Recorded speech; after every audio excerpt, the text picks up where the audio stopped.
ಪ್ರತಿಧ್ವನಿ ಕನ್ನಡ, ಪ್ರತಿಯೊಬ್ಬ ಕನ್ನಡಿಗನ ಧ್ವನಿ. ಶಿರಹಟ್ಟಿ ತಾಲೂಕಿನ ಮಜ್ಜೂರಿನಿಂದ ಬನ್ನಿಕೊಪ್ಪದವರೆಗೂ ರೈತರ ಜಮೀನುಗಳಿಗೆ ನೀರು ಉಣಿಸುವ ಕೆಲಸಕ್ಕೆ ಮುಂದಾಗೋಣ ಎಂದು ಶಿರಹಟ್ಟಿ ತಾಲೂಕಾ ಬಿಜೆಪಿ ಯುವ ಮುಖಂಡ ಶಂಕರ್ ಮರಾಠೆ ಹೇಳಿದರು. ಹೌದು, ಸದ್ಯದ ಪರಿಸ್ಥಿತಿಯಲ್ಲಿ ಸಕಾಲಕ್ಕೆ ಮಳೆ ಬಾರದೆ ರೈತರು ತುಂಬಾ ಕಂಗಾಲಾಗಿದ್ದು, ಜೊತೆಗೆ ಜನರಿಗೆ ಹಾಗೂ ಜಾನುವಾರುಗಳಿಗೆ ಕುಡಿಯಲು ನೀರಿನ ಅಭಾವ ಎದುರಾಗಲಿದ್ದು, ಈ ನೀರಿನ ಬವಣೆಯನ್ನು ನೀಗಿಸಲು ನಾವೆಲ್ಲರೂ ಪಣ ತೊಟ್ಟು ರೈತರ ಜಮೀನುಗಳಿಗೆ ಹಾಗೂ ಕುಡಿಯುವ ನೀರಿಗಾಗಿ ಸೂಕ್ತ ಯೋಜನೆಯ ಮೂಲಕ ನೀರಿನ ಬವಣೆಯನ್ನು ನೀಗಿಸೋಣ ಎಂದು ಶಿರಹಟ್ಟಿ ತಾಲೂಕಾ ಬಿಜೆಪಿಯ ಯುವ ಮುಖಂಡ ಶಂಕರ್ ಮರಾಠೆ ಹೇಳಿದರು.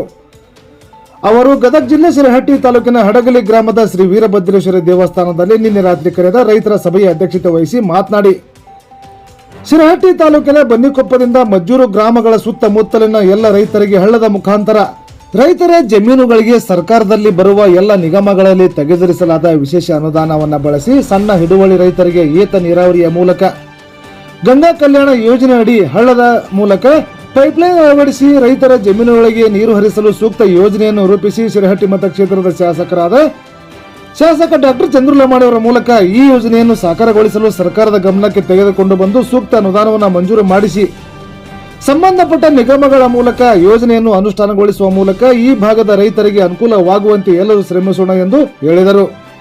ಈ ಸಭೆಯಲ್ಲಿ ಹಿರಿಯರಾದ ಬದಾಮಿ ಗುರುಗಳು ಅರುಣರೆಡ್ಡಿ ತಿಗರಿ, ಮುದುಕಪ್ಪ ಕಟಗಿ, ಪಾರ್ಶ್ವನಾಥ್ ಮಲ್ಲಾಡ, ವಾಸುರೆಡ್ಡಿ ತಿಗರಿ, ಬಸವಂತಪ್ಪ ಜೈನರ್, ಸಿದ್ದಪ್ಪ ನೆರ್ತಿ, ಚಂದ್ರು ಕೊಟ್ಟೂರು ಸೇರಿದಂತೆ ಇನ್ನೂ ಅನೇಕ ಭಾಗದ ರೈತರು ಪಾಲ್ಗೊಂಡಿದ್ದರು. ಬ್ಯೂರೋ ರಿಪೋರ್ಟ್ ಶಶಿಧರ್ ಸಿರಸಂಗಿ, ಪ್ರತಿಧ್ವನಿ ಕನ್ನಡ ಸುದ್ದಿವಾಹಿನಿ ಕರ್ನಾಟಕ. ಪ್ರತಿ ಕ್ಷಣದ ಅಪ್ಡೇಟ್ ಸುದ್ದಿಗಳಿಗಾಗಿ ನೋಡ್ತಾ ಇರಿ ಪ್ರತಿಧ್ವನಿ ಕನ್ನಡ ಸುದ್ದಿವಾಹಿನಿ. ಸಬ್ಸ್ಕ್ರೈಬ್ ಮಾಡಿ, ಲೈಕ್ ಮಾಡಿ, ಕಮೆಂಟ್ ಮಾಡಿ, ಇತರರಿಗೂ ಶೇರ್ ಮಾಡಿ.